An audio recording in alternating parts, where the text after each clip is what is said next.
जय श्रीराम. जय श्रीराम. मला वाटलं पहिल्यांदा ऐकायलाच नाही आलं कोणाला. दुर्दैव आहे ना महाराष्ट्राचं. छत्रपती शिवाजी महाराज समजायला आपल्याला भरपूर वर्ष उलटावी लागली, नंतर छत्रपती शिवाजी महाराज कळाले. अजूनही कळत नाहीयेत.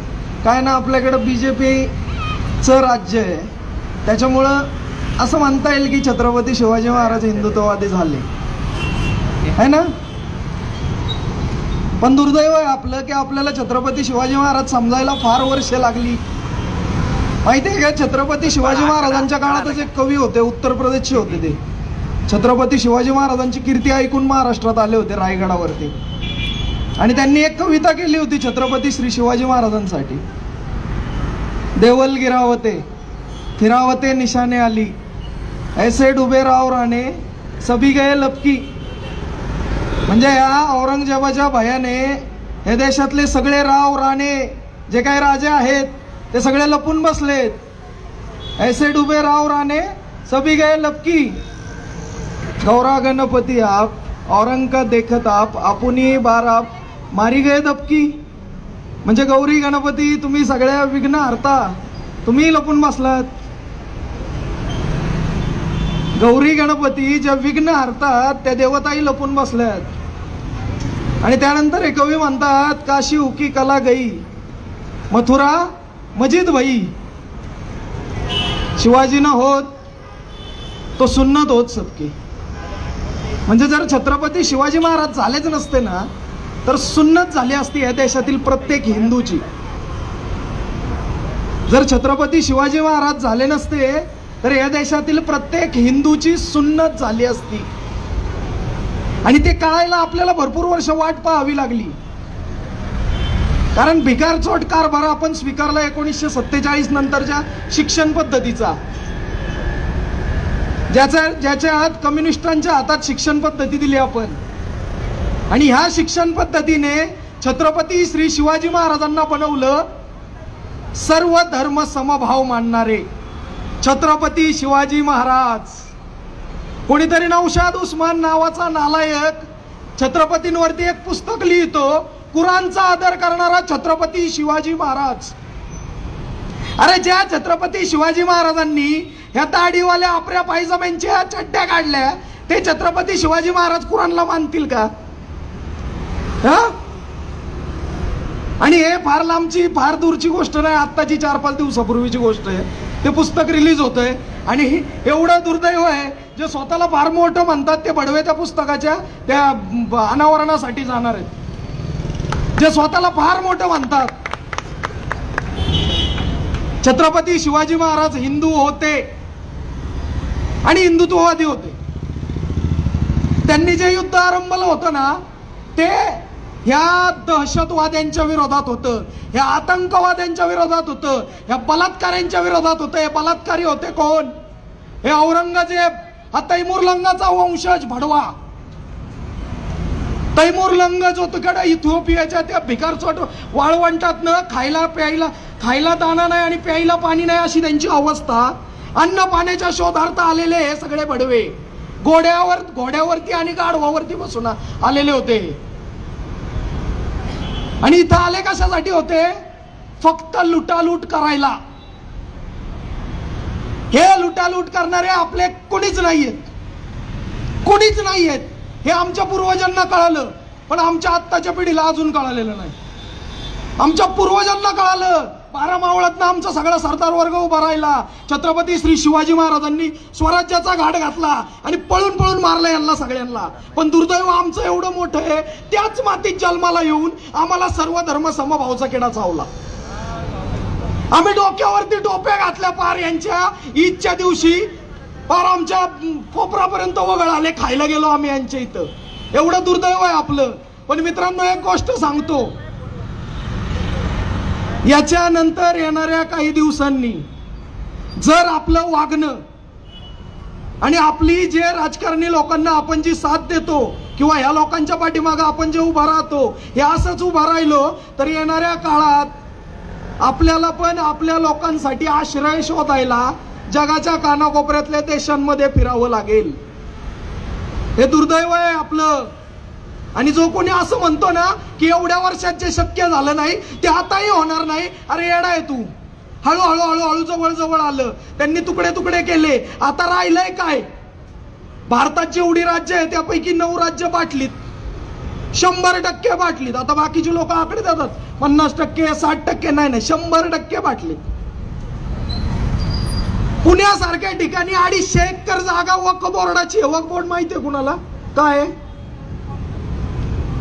काँग्रेस गव्हर्नमेंटने 1973 झाल्यानंतर आणलेला तो कायदा की तुम्ही कोर्टातच जाऊ शकत नाही डायरेक्ट. एखादा वक्फ बोर्डाचा अधिकारी जर तुमच्याकडे येऊन म्हणला की ही जागा माझी आहे, उद्या घर खाली कर, तर आपण कोर्टात सुद्धा जाऊ शकत नाही. त्यांचं एक स्पेशल कोर्ट आहे, छत्रपती श्री संभाजीनगरला चालतं.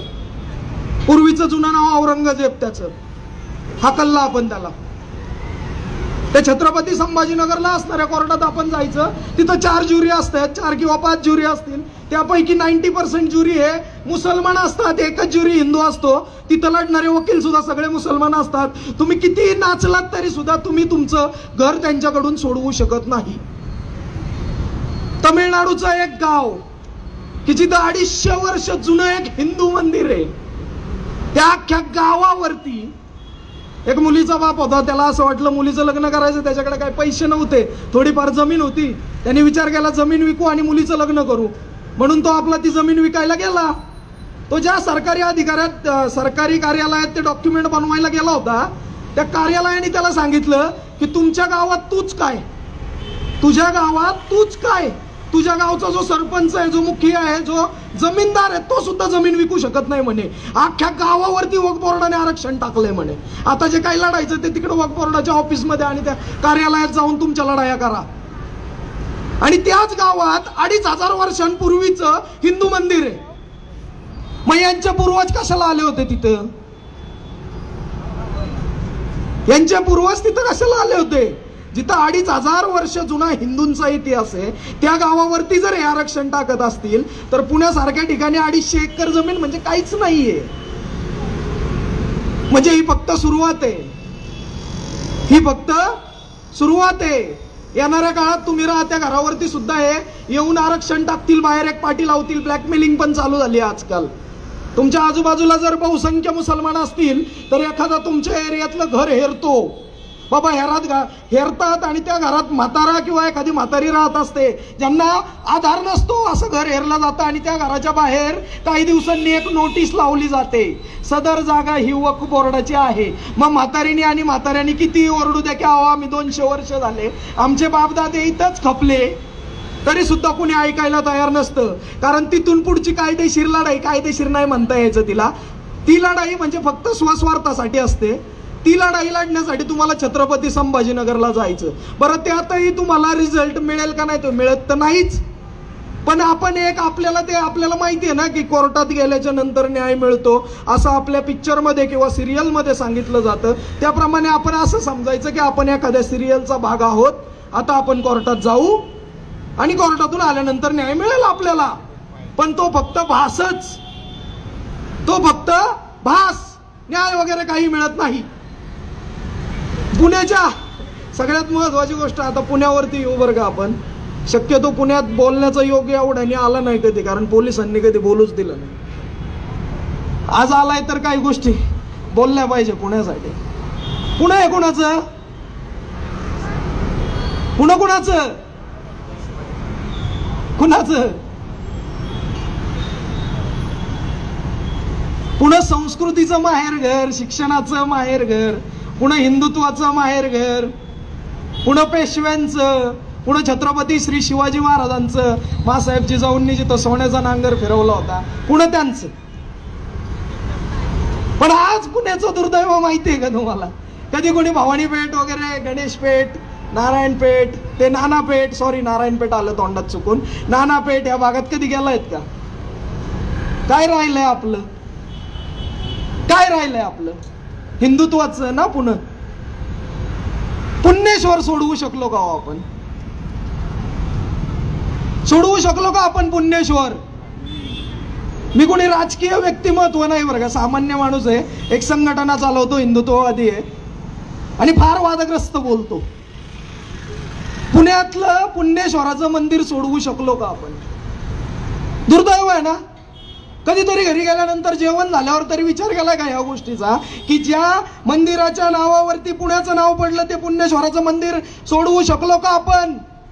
इथिओपियातला कुठला मुसलमान 1500 वर्षापूर्वी इथं आला होता. पुण्यश्वराच्या मंदिरात ज्यांनी पूजापाठ केला आणि मस्जिद बांधली, काय संबंध आहे यांचा? हा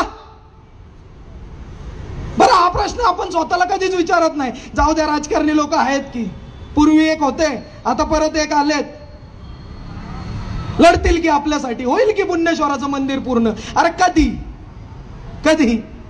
पुढच्या पिढ्यांना शक्य नाही हो. पुढच्या पिढ्या लढाईत गुंतणार आहेत. प्रचंड लढाई आहेत. 2 धर्म आहेत जगात ज्यांच्या आपापसात लढाई चालू आहे. मी मोठा की तू मोठा, मी मोठा की तू मोठा. हिंदू धर्म आपला छोटा आहे, एका साईडला आहे, कोपऱ्यात आहे. एकच देश आहे आपला, एकच. इस्रायलच्या सुदैवानी, जीवनच्या सुदैवानी त्यांच्यासाठी भारत होता. त्यांच्या लोकांना 7 जागा द्यायला ते आपल्याकडे आले, आपण त्यांना जागा दिली. पण हिंदूंच्या सुदैवाने असं एक तरी देश आहे का जगात की जो आपल्याला जागा देईल? आपण आपली बायका पोरं घेऊन त्यांच्या देशात राहायला जाऊ? अजिबात नाही, अजिबात नाही. सुख सोहळे, सुखाचे 2 घास. किती वर्ष? जशी जशी संख्या वाढत जाते ना तसा तसा अत्याचार, अतिरेक वाढला जातो. कधीतरी केरळमध्ये राहणाऱ्या, तमिळनाडूमध्ये राहणाऱ्या, पश्चिम बंगालमध्ये राहणाऱ्या हिंदूंना विचारा त्यांचे हाल काय आहेत. आज ज्या शिवजयंतीला मी एवढी छाती ठोकून इथं बोलतोय ना यांच्या विरोधात, ते पश्चिम बंगाल, केरळ, इवन बिहार, उत्तर प्रदेशमध्ये जरी असतो तरी नसतो बोललो. कारण भीती आहे, उद्या कदाचित गोळ्या घालतील मलाच गोळ्या काय घालतील, माझ्या आजूबाजूच्या लोकांना पण गोळ्या घालतील. आणि ही भीती खरी आहे, ही भीती खरी आहे. RSS ला भगवा लावून, डोक्याला भगवा बांधून RSS चा एक कार्यकर्ता रस्त्यावरती फिरला म्हणून त्याचा खून केला जातो, तो पण कुटुंबाच्या समोर केला जातो. मित्रांनो, आपलं सुदैव आहे की आपण महाराष्ट्रात राहतोय. अजून इकडे असल्या कुठल्या गोष्टीची सुरुवात नाही झाली, कदाचित झालेली पण असावी, पण आम्हाला माहिती नाहीये. झोपलोय आम्ही, डोळे उघडून झोपणं यालाच म्हणतात. आम्ही झोपलोय. मीरा रोडला जे झालं ते फक्त बातम्यांमध्ये पाहिलं आपण, आपल्याला त्याचा सिरियसनेस नाही जाणवला की यार आपल्या शेजारी पण नाना पेठे, भवानी पेठे, रविवार पेठे, मोठमोठे घुमट इथं पण तयार झालेले आहेत. उद्या कदाचित आपल्या पण मिरवणुकीवरती, आपल्या पण मोर्चावरती हल्ला होऊ शकतो. याचा विचार केलाय का कधी? नसेल केला ना, तर मग उद्यापासून करायला सुरुवात करा.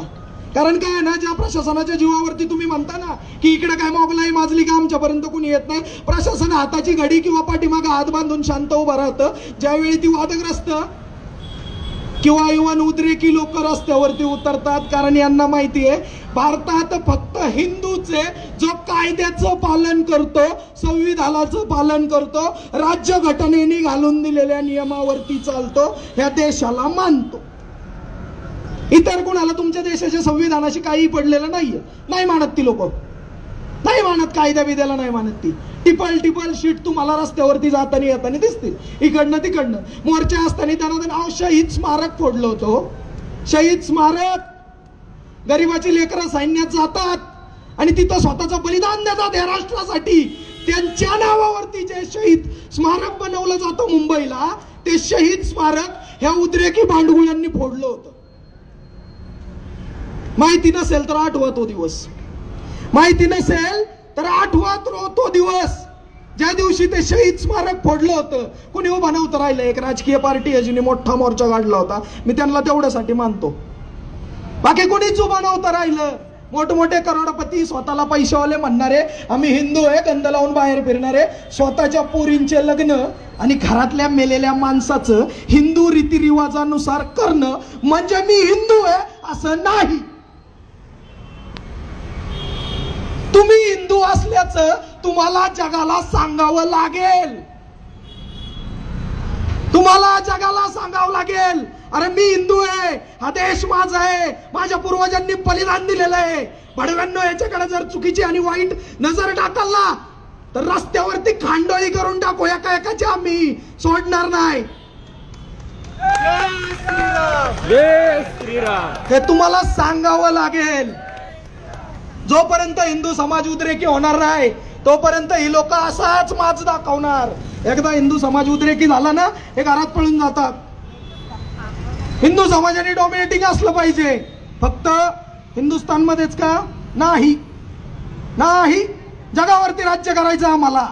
हिटलरच्या विचारसरणीची लोक पैदा झालेली आहेत आमच्यापासनं. आम्ही असं म्हणतो, जगलो वाचलो ना 10-15 वर्ष, तर माझ्या विचारांची मी हजारो लाखो तयार करल. 100% जगावरती राज्य करायचं आम्हाला. बाद झाले ते सगळे भिकारचोट थुकरट विचार की लढाई कोण चालून आलं तरच त्याला मारायचं, तसं मारायचं नाही. तुम्ही आमच्या बाबत मनात जरी वाईट विचार केला ना, घरात घुसून मारणार आम्ही, सोडणार नाही बडव्यांनो, कुणी पण असू देतो. मनात जरी वाईट विचार करायचा ना, तरी हा विचार आधी करायचा की यार पुण्यात, महाराष्ट्रात, हिंदुस्थानात एक टकला बसलेला आहे आणि तो लय विचित्र आहे. सगळ्यांनी ही गोष्ट लक्षात ठेवायची. बाकी छत्रपती शिवाजी महाराजांचा इतिहास तुम्हाला सगळ्यांना ऐकायचा होता, पण माझ्याकडनं हे सगळं बोललं गेलं. पण हे सगळं आपल्या भल्यासाठी आहे. छत्रपती शिवाजी महाराजांना सुद्धा हेच अभिप्रेत आहे. त्यांनाही आमच्याकडनं हेच काम करून घ्यायचंय. आयोजकांनी मला बोलण्याची संधी दिली आणि आता शेवटी माझे जे बंधू आहेत, कुणाल दादा मालुसरे, अमित दादा गाडे, की ज्यांच्या पूर्वजांच्या पराक्रमामुळे आज हे स्वराज्य आपण बघतोय, आज हे पुन्हा आपण बघतोय एवढं सुंदर स्वच्छ. माझी आई कायम म्हणायची, पुण्यात कोणी कधी उपाशी नाही मरू शकत. का नाही मरू शकत माहितीये का पुण्यात उपाशी कधी कोणी? कारण मासाहेब जिजाऊंनी इथं सोन्याचा नांगर चालवलाय राव. मासाहेब जिजाऊंनी इथं सोन्याचा नांगर चालवला आहे. बरं, हे पुणे कुठल्या हिरव्या सावटाखाली आम्ही कधी जेवून नाही देणार बरं का. हे सगळं तुम्हाला बोलून दाखवलं का, तर तुमच्यातलं हिंदुत्व आणि तुम्ही हिंदू फक्त रीतिरिवाजांपुरते नाहीत हे सांगण्यासाठी हे सगळं बोलून दाखवलं. जय श्रीराम, जय श्रीराम, जय श्रीराम. बाकी एक घोषणा देऊ. पुण्यश्लोक छत्रपती श्री शिवाजी महाराज की जय. धर्मवीर छत्रपती श्री संभाजी महाराज की जय. भारत माता की जय.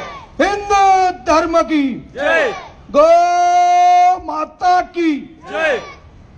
हिंदू राष्ट्राचा विजय असो, हिंदू राष्ट्राचा विजय असो. जय श्रीराम. जय श्रीराम.